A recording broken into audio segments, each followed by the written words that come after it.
SSC ২০২৪ batch তোমরা ইতিমধ্যে তোমাদের পরীক্ষা দিয়ে ফেলেছো এবং তোমরা অধীর আগ্রহে তোমাদের রেজাল্ট কবে দিবে সেজন্য বসে আছো। তো তোমাদের রেজাল্ট কবে দিবে সে সম্পর্কে তোমাদের ঢাকা বোর্ড কি বলেছে সেই বিষয়গুলো নিয়ে থাকছে আজকের এই ভিডিওটি, তাই ভিডিওটি না টেনে সম্পূর্ণ দেখার অনুরোধ রইল। সো হ্যালো এভরিওয়ান, আসসালামু আলাইকুম, welcome to HD dose and stay with us. চলতি বছরের এসএসসি ও সমমান পরীক্ষার ফলাফল আগামী মে মাসে প্রকাশের পরিকল্পনা করা হয়েছে। মে মাসের শুরুর দিকে ফল প্রকাশ করা হতে পারে।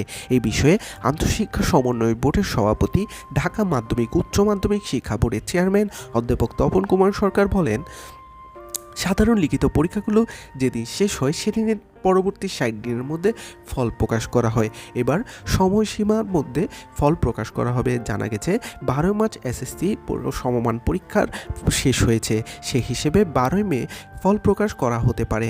ইতোমধ্যে পরীক্ষকরা খাতা মূল্যায়ন শুরু করেছে। খাতা মূল্যায়ন শেষে তার সংশ্লিষ্ট বোর্ডে পাঠানো হবে। এরপর ফল প্রকাশের প্রস্তাবনা পাঠানো হবে আন্তঃশিক্ষা বোর্ডে। নাম ও প্রকাশে অনিচ্ছুক আন্তঃশিক্ষা বোর্ড সমন্বয়ের এক সদস্য বলেন, প্রাথমিকভাবে আমরা চিন্তা করছি ৯, ১০, ১১ মে ফল প্রকাশের প্রস্তাবনা পাঠাবো। ফল তৈরি হয়ে গেলে এর মধ্যে ফল প্রকাশ করা হতে পারে। ১২ মের মধ্যে ফল প্রকাশ করা হবে বলে জানান ওই সদস্য।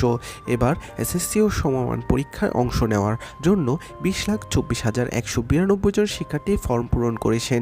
৩,৭০০টি কেন্দ্রে ২৯,৭৩৫টি শিক্ষা প্রতিষ্ঠানের শিক্ষার্থীরা এসএসসি ও সমমান পরীক্ষা অংশগ্রহণ করেছেন।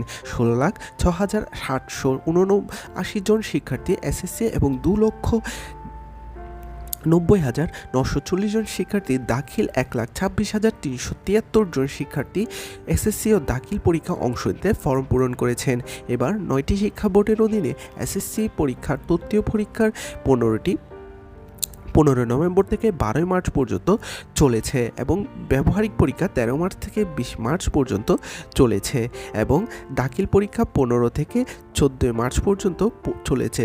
সো আজকের ভিডিওটি এই পর্যন্তই। তোমরা সকলেই ভালো থাকবে, সুস্থ থাকবে। আসসালামু আলাইকুম ওয়া রাহমাতুল্লাহি ওয়া বারাকাতুহু।